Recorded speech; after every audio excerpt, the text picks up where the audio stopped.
जय गुरुदेव। और दोस्तों, मेरे चैनल सिद्ध सावर मंत्र में आपका एक बार फिर से हार्दिक स्वागत है। और देखिए, आज मैं आपके लिए कोई साधना तो लेकर के नहीं आया हूँ, क्योंकि दीपावली का टाइम गुजर चुका है। और मैं समझता हूँ कि बहुत लोगों ने जो मेरे चैनल से जुड़े हुए हैं, उन्होंने काफ़ी साधनाएं भी की हैं सामग्री लेकर के। दूसरा, मैं आज आपको कुछ ऐसे आपके अलग से कुछ क्वेश्चन मेरे सामने आते हैं, जिनके बारे में मैं थोड़ा सा आपको डिस्क्रिप्शन से बताऊंगा कि वास्तव में आपको क्या करना चाहिए। देखिए, मेरे सामने एक मेरे बहुत प्रिय शिष्य हैं, उन्होंने भी मुझसे ये क्वेश्चन किया। और दूसरे जो चैनल से जुड़े हुए हैं, उन्होंने भी मुझसे क्वेश्चन किया। और जो चैनल से जुड़े हुए नहीं हैं, कभी कभार मेरे चैनल पर जो वीडियोज़ हैं वो देख लेते हैं, उन्होंने भी मुझसे क्वेश्चन किया कि आजकल के टाइम में क्या है कि भाई हम पढ़ाई करते हैं और जैसे जैसे उम्र बढ़ती है तो फिर सोचते हैं कि कोई अच्छी सी नौकरी लग जाए। अब किसी की इच्छा होती है आईएएस बनने की, किसी की पीसीएस बनने की, किसी की क्लर्क बनने की है, तो कोई चाहता है कि मुझे सरकारी नौकरी ही मिल जाए, चाहे कैसी भी हो। तो अब उन चीज़ों का जो आप मुझसे विश्लेषण करते हैं, उन नौकरियों को पाने के लिए आप कहते हैं कि गुरुजी कोई आशीर्वाद दे दीजिए कि हमारा ये काम हो जाए, या फिर ऐसी कोई साधना मुझे बता दीजिए कि भाई जिससे मैं वो साधना कर लूं और मुझे नौकरी मिल जाए। तो देखिए, मैं आज इसी टॉपिक पर आपसे बात कर रहा हूं।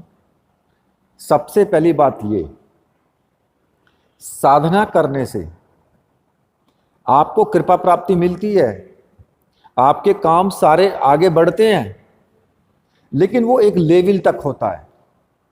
ऐसा नहीं होता कि आप हाथ पर हाथ धर करके बैठ जाएं और आप कहें कि ये मैं साधना कर रहा हूं और ये रोटी का टुकड़ा उठे और मेरे मुंह में चला जाए, तो नहीं होता है।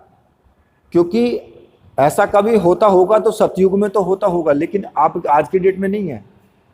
क्यों? क्योंकि ना तो इतने बड़े सिद्ध पुरुष हैं अभी, और ना ही वो टाइम है। अब दूसरी बात आती है कि आप, वो बात अलग है कि साधना कर रहे हो, कृपा प्राप्ति होगी। कहते ना कि सहारा लगाने वाला भी क्या बोलता है, अगर आपको कोई सहारा दे रहा है ना, तो वो भी क्या बोलता है कि भाई कुछ दो जोर तू लगा और कुछ जोर मैं लगाता हूं। ऐसा होता है ना। जब आपने देखा होगा कि कभी, आजकल तो खैर नहीं है, आप लोग सब शहरों में रहते हैं, गांवों में जो लोग रहते हैं वो आज भी देखते होंगे कि बैलगाड़ी या भैंसा बुग्गी होती थी। जो भैंसा बग्गी होती है या बैलगाड़ी होती है, वो जब कीचड़ में फंस जाती है तो तब उसको भैंसा या बैल निकाल नहीं पाता है अकेला। तब क्या होता है, तब वो क्या करते हैं कि नीचे उतरते हैं और कुछ दो चार व्यक्ति बुग्गी में या उसकी बैलगाड़ी में जोर लगाते हैं निकालने के लिए, और कुछ जोर वो भैंसा या बैल लगाता है, तो तब वो गाड़ी पार निकल जाती है। अब अगर कहें कि भाई भैंसे से कि या बैल से कि तू ही जोर लगा, तो नहीं निकाल पाता है वो। या फिर भैंसे और बैल को उसमें से गाड़ी में से निकाल दे और दो चार व्यक्ति खड़े होकर जोर लगाने लगे, तो भी फिर भी नहीं निकलेगी वो, क्योंकि इतना दम है ही नहीं। तो मेरे कहने का मतलब ये है कि जो हम साधना कर रहे हैं, कुछ जोर तो वो शक्ति, यानी वो साधना की शक्ति जो है हमारी, वो लगाती है, लेकिन कुछ हमारा भी कर्तव्य बनता है, कुछ हमारा भी जोर होता है। तो उसमें हमें क्या करना पड़ता है, उसमें हमें अपनी पढ़ाई, मेहनत करनी पड़ती है। मेहनत के बल पर ही सब कुछ जीता जा सकता है। साधना करोगे तब भी मेहनत, क्योंकि घंटों घंटों बैठना पड़ता है, माला जपनी पड़ती है, ध्यान लगाना पड़ता है, तब जाकर के कहीं साधना सिद्ध होती है। तो वहां भी तो मेहनत हुई, मेहनत करके हमने वो चीज प्राप्त की। अब उसी तरीके से जब हम कोई एग्जाम क्लियर करना चाहते हैं तो हमें वहां भी मेहनत करनी पड़ेगी। जब तक मेहनत नहीं करेंगे, पढ़ाई नहीं करेंगे, तब तक कोई एग्जाम क्लियर नहीं होता है। आप कहने लगो कि हम साधना कर ले, शक्ति से बोल दें, शक्ति अपने आप कर देगी, तो नहीं होता है। क्योंकि भगवान श्री कृष्ण ने साफ कहा है, गीता में जो उपदेश दिया है वो बिल्कुल क्लियर दिया है कि कर्म कर, फल की चिंता मत कर। अर्जुन से साफ कहा है कि तू अपना कर्म कर, फल की चिंता मत कर कि कौन मरेगा कौन जिंदा रहेगा। वो तो मैं सबको मार चुका हूं। जितने भी खड़े हैं, जिन जिनको मुझे मारना है, वो मैं सबको मार चुका हूं, मर चुके हैं वो। बाकी तू अपना कर्म कर। मैं चाहता हूं कि अगर तू ये, तेरे हाथ से ये काम हो, क्योंकि तू मेरा प्रिय शिष्य है, तेरे हाथ से ये काम होना चाहिए, तो श्रेय तेरे को मिले इसका। ठीक है। तो वहां भी पूरी गीता के अंदर कर्म को प्रधान बताया गया है। कर्म जैसा करोगे वैसा ही फल मिलेगा, साफ कहा है। और कर्म क्या है? अगर हम किसी एग्जाम को क्लियर करना चाहते हैं तो कर्म हमारा पढ़ाई है, हमारी मेहनत है। वो जो हम उस कर्म को करेंगे तब जाकर के हमें सफलता हासिल होती है। बिना कर्म के, बिना दृढ़ परिश्रम के, बिना कठिन परिश्रम के कभी कुछ हासिल नहीं होता है। अगर आप साधना करने बैठते हो तो कहीं पर्वत शिखर पर जाकर के बैठते हो, वहां भी पर्वत पर चढ़ने के लिए दम लगाना पड़ता है। अगर कहीं नदी में जाकर के उतरते हो और छाती तक पानी में खड़े होकर के तपस्या करते हो या मंत्र जाप करते हो, तो वहां भी आपको दम लगाना पड़ता है, परिश्रम करना पड़ता है, और बहुत कठिन परिश्रम है वो। तब जाकर के कठिन परिश्रम करने के बाद आपको साधना सिद्ध होती है। तो उसी तरीके से आपको, जब कोई आप एग्जाम क्लियर करना चाहते हो तो भाई आपको मेहनत करनी होगी। हाँ, वो बात अलग है कि भाई कुछ जोर मैं लगाऊं, कुछ जोर तुम लगाओ, तो काम आपका सिद्ध हो जाए। ठीक है। तो यहां पर जो वीडियो मैंने आपको दिया है, ये इस वीडियो में मेरा सिर्फ बताने का उद्देश्य यही था। ठीक है। अब दूसरा इसी में मैं आपको एक क्वेश्चन और मैं आपको आंसर दे देता हूं कि कुछ लोग क्या करते हैं। ये वाला क्वेश्चन जो मैंने था वो तो मैंने बता दिया कि भाई किस तरीके से आपको कार्य करना है, मेहनत तो आपको करनी पड़ेगी तभी सफलता मिलेगी। अब दूसरी बात आती है कि कुछ लोग क्या करते हैं, मेरे चैनल पर तो वीडियो देखते ही देखते हैं और साथ में किसी और चैनल पर वीडियो देख लेते हैं।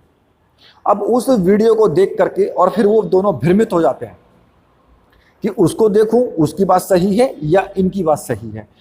पहली बात, जिसको आपने मन से माना है, जिसको आपने मन से मान लिया है कि भाई हाँ मुझे इनकी साधना अच्छी लगती है और मुझे इनकी साधना करनी है,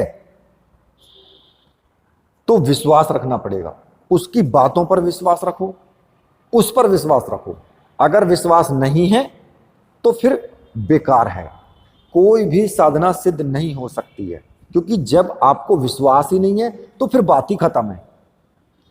अब आपने क्या किया, कुछों का मत होता है कि उधर से साधना देख ली, किसी दूसरे चैनल पर साधना देखी और व्हाट्सएप मुझे कर दिया कि गुरुजी इस साधना में हम क्या ऐसा कर सकते हैं। मतलब कोई भी क्वेश्चन है। अब गुरुजी क्या करे, भैया मेरा क्या दिमाग खा रहे हो यार, साधना दूसरे ने दी है तो भाई उसी से पूछो कि उसने क्या साधना दी है, क्यों दी है ये। तो अब उसको पूछेंगे मुझसे। मैंने ऐसे ही, मेरे पास एक मेरे व्यूवर का ऐसे मैसेज आया तो मैंने उसको पूछ लिया कि भैया ये साधना किसने दी है, कहाँ से देखी है तुमने ये। क्योंकि मुझे तो पता है ना, जो मैंने साधनाएं दी हैं वो मैं सब जानता हूँ कि मैंने कौन कौन सी दी है और कौन कौन सी उनमें सामग्री है या क्या है। तो मुझे पता था कि भाई मेरी साधना तो ये है नहीं। तो मैंने उनसे पूछा कि भाई ये साधना कहाँ से ली तुमने। उन्होंने कहा जी मैंने किसी दूसरे चैनल से ली। चैनल का उन्होंने नाम भी बता दिया। खैर मैं चैनल का नाम तो ओपन नहीं करूंगा, लेकिन उन्होंने चैनल का नाम मुझे बता दिया। मैंने कहा भाई फिर आप उन्हीं से पूछो ये बात, जिन्होंने साधना दी है तो उनसे पूछो ना। उन्होंने जवाब दिया कि जी मुझे आपके ऊपर विश्वास है। अरे यार तुम साधना दूसरे चैनल से उठा रहे हो, वहां पर तुम्हारा विश्वास नहीं है, झूठ बोल रहे हो तुम। क्लियर? क्यों? अगर आपको विश्वास होता तो आप मेरे ही चैनल से साधना उठाते और मेरे ही बताई हुई साधना आप करते, तो दूसरे चैनल की तो बात ही खत्म थी वहां पर, अगर आपको मेरा विश्वास होता। लेकिन उन्होंने ऐसी बात कही कि मुझे आपके ऊपर विश्वास है, इसलिए मैं आपसे गाइडेंस लेना चाहता हूं, जबकि ऐसा नहीं है। अब हकीकत क्या है? हकीकत यह है कि जिस चैनल की वो साधना है, अगर वो उनसे पूछते हैं तो वो पैसे लेते हैं बताने के, ठीक है, और वो पैसा देना नहीं चाहते हैं। लेकिन अब उन्होंने मेरे पास क्यों किया? क्योंकि मैं कोई पैसा लेता नहीं हूं मार्गदर्शन करने का, तो फ्री में मुझे मतलब कि परेशान करो। साधना दूसरे चैनल से ली, पूछो इनसे, क्यों भैया ऐसा क्यों? ऐसा इसलिए कि भाई मैं पैसा नहीं लेता हूं, तो इसका मतलब ये नहीं है कि यार तुम दुनिया भर की साधनाएं उठा उठा करके मुझसे पूछना शुरू कर दो। क्यों बताऊं मैं? अब मेरे पास इतना टाइम नहीं होता है। मेरे जो अपने जो चैनल से जुड़े हुए लोग हैं जो साधना कर रहे हैं, मैं उनको जवाब दूं, उनके मसले हल करूं, या फिर तुम्हारे मसले हल करूं कि जो तुम दूसरों की साधना देख रहे हो उधर से आकर के फिर मुझसे पूछ रहे हो, क्योंकि वो पैसे ले रहे हैं, मैं फ्री में बता रहा हूं। तो आप सोच रहे हो कि लोग गुरुजी से पूछ ले भाई, ये तो फ्री में बता रहे हैं। भैया ऐसे साधनाएं सिद्ध नहीं होती हैं जैसे आप सोचते हो। सोच को अपनी को बदलो, अपनी सोच को बदलो। अगर आपकी यही सोच रहेगी ना तो कोई साधना सिद्ध नहीं होती है। दूसरे कई लोग और भी इसी तरह के वाक्यों का इस्तेमाल करते हैं। किसी को सामग्री बता दी, मतलब कहने के लिए सर, हालांकि मैं बहुत अच्छा दोहा जानता हूं मैं इस चीज को बताने के लिए, लेकिन मैं यहां पर इस भाषा का प्रयोग करना नहीं चाहता हूं, ठीक है ना।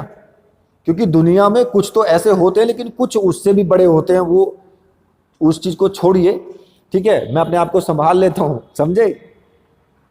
तो मेरे कहने का अर्थ सीधा सा है कि भाई जिस चैनल से साधना आपने ली है उसी चैनल से पूछो। ये इस तरह का आचरण बिल्कुल भी अच्छा नहीं है। पहली बात तो ये कि साधना आप सिद्ध नहीं कर सकते हो फिर ऐसे। क्यों? आपको जहां से आपने साधना ली है वहां पर आपको विश्वास होना चाहिए। पूर्ण विश्वास के साथ साधना करोगे तभी सफलता मिलती है। आप सोचो कि दो मन आपके हैं, चतुर चालाकी से आप काम करना चाहते हो कि मेरे इधर पैसे भी बच जाएं और मेरा उधर काम भी हो जाए, तो भैया फिर साधना नहीं होती है। भूल जाओ कि भाई साधना मुझे सिद्ध हो जाएगी। और इसीलिए बहुत से लोगों के मेरे पास मैसेज भी आते हैं कि गुरुजी हमने साधना की लेकिन हमें सफलता नहीं मिली, या फिर हमें कोई अनुभव नहीं हुआ। क्यों नहीं हुआ? और जबकि कुछ लोग जो कर रहे हैं वो उनको अनुभव भी हो रहे हैं उसी साधना से, तो उसको क्यों नहीं हुए? क्यों नहीं हुए? क्योंकि उसका मन, उसका दिल साफ नहीं है, उसका मन ही एकाग्र नहीं है, उसका विश्वास ही नहीं है। जब उसका विश्वास नहीं है तो घंटा होगा यार, कुछ नहीं होने वाला है। कहते हैं ना कि विश्वास में ही भगवान है। अगर आप विश्वास करोगे कि कहीं भगवान है तो फिर भगवान है, वो सत्य है फिर। और अगर आप कहोगे कि भगवान कहीं है ही नहीं तो फिर भगवान कहीं नहीं है, तुम्हारे लिए कहीं नहीं है, फिर वो भूल जाओ फिर।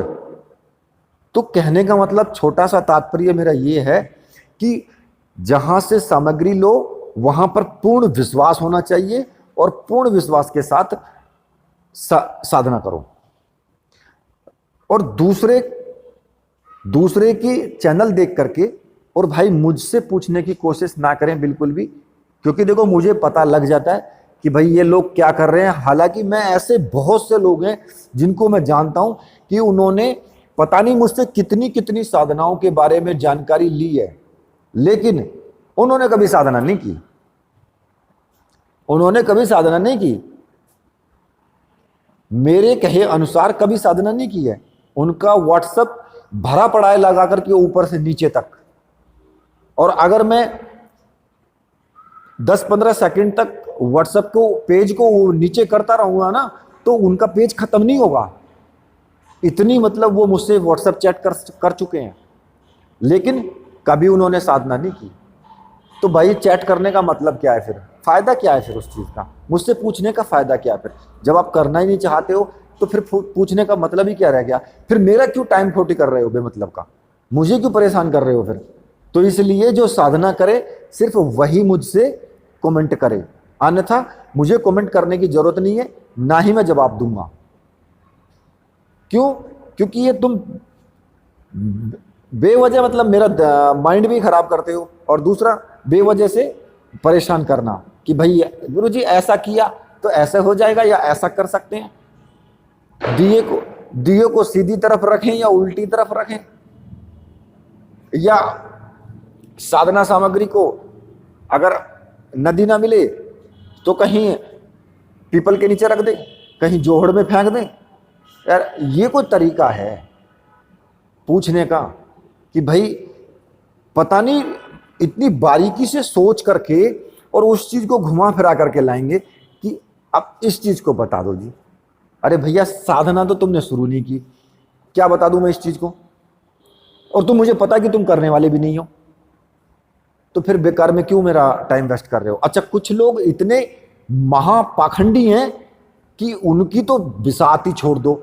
वो तो इतने आपको अपना पता नहीं यूट्यूब पर वो कमेंट करेंगे और बहुत बड़े विद्वान हैं, घंटा के विद्वान हैं।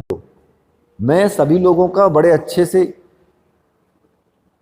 उनकी समस्याओं का निवारण भी करता हूं, उनको सब कुछ समझाता भी हूं, लेकिन बेवजह उंगली करने की जरूरत नहीं है, समझे? वरना जो जिस भाषा में तुम आते हो ना, उस भाषा से मैं कई गुना आगे हूं, समझे? जिस स्कूल के तुम पढ़े हो जिनमें, या फिर जिनमें पढ़ रहे हो ना, उनमें प्रिंसिपल बन करके हम रिटायर हो चुके हैं, समझे आप? तो इसलिए, और वो लोग वही नालायक किस्म के लोग हैं जो वास्तव में ही ना कुछ कर सकते हैं और ना ही कुछ करना चाहते हैं और ना ही करने देते हैं किसी को। वो राक्षस हैं। राक्षस पहले भी हुआ करते थे सतयुग में, राक्षस आज भी हैं, ठीक है? तो खैर चलो छोड़िए इन सब चीजों को। मेरे कहने का मतलब ये भाई, जिन लोगों ने साधना दी है उन्हीं लोगों से आप साधना के बारे में पूछो, ठीक है?